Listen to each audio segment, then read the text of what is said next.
Hey guys, this is going to be a review on the Hang On Back BH1000 Reef Octopus Skimmer.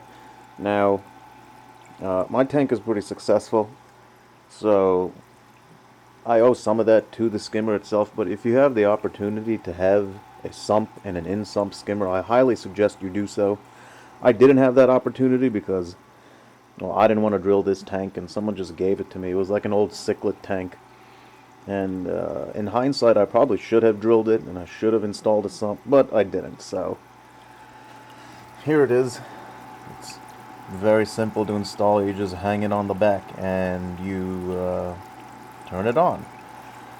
This does have a silencer, and the silencer does work, but actually the fans on the lights on these Chinese-made D120s is actually louder than the skimmer itself, so I just never installed the silencer. It's pretty simple. The water goes in through here. It goes to the bottom, where an impeller pump will pump a whole bunch of bubbles into the body of the skimmer like this. And then the bottom of the collection cup here will build up all the gunk and it will go up the tube and it will come down and it will be collected there. Obviously it works. I just cleaned the skimmer like 2 days ago and I feed the tank very lightly. What I will say is it will send some amount of microbubbles into the tank. It's not going to be like a sump system, you know what I mean?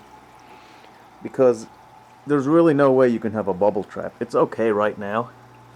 You can see some bubbles.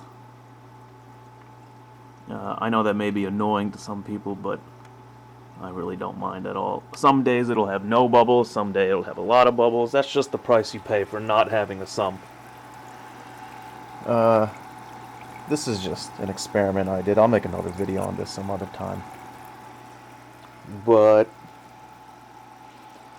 yeah, that's about it. Because of these micro bubbles, you will get salt creep. Like, this is something that is not very easy to avoid. All these bubbles will create salt creep. Like, that's just something you're going to have to deal with. I suggest keeping your lights away from the skimmer or any hang-on back skimmer, because I don't know if the camera can pick it up, but when these bubbles pop, they will send salt water flying in every direction. So if your lights are, let's say, here, that's going to be a big problem. They'll just crust over with salt in a matter of days.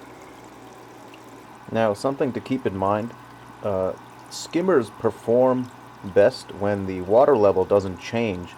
Now, in a sump, this is very easy to do because you can just, compartmentalize, and you can set it up so that the water level will only change in the last return pump section, and that's where you would generally keep like a float switch or a laser driven switch that can turn a pump on to refill your tank with fresh water. But obviously on a tank without a sump, this is really not an option. As I said in my other video, the level of the water is not going to be stable, so you can't have a float switch. So either you will have to install something like I did, uh, or you'll have to manually top the tank off. Now, after I installed this like an auto top off system, I noticed that the skimmer started working much nicer. The bubbles were few and far between.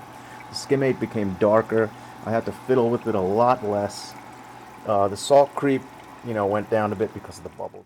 So here's a shot of some of the micro bubbles that are coming out of the skimmer. Um, the camera actually makes it seem much worse than it is in real life. Like, I'm looking at it right now and it's really not that bad. I know it would piss some people off, but really I don't care. Like, the entire tank just looks great and nobody's gonna give a crap about some bubbles. The only person that's gonna notice is you, and if you don't mind, then it's really not going to be a problem on the inhabitants, except perhaps clams. I've never owned a clam, but I've heard that microbubbles kind of get trapped inside of their mantles, and that would cause a problem. So if you're looking to get a clam in a system that has microbubbles, I would research further into the topic. Other than that, let's see if I pan out the bubbles look a lot less worse. focus properly. There you go. No, well, that's about it. Well, till next time. Peace out.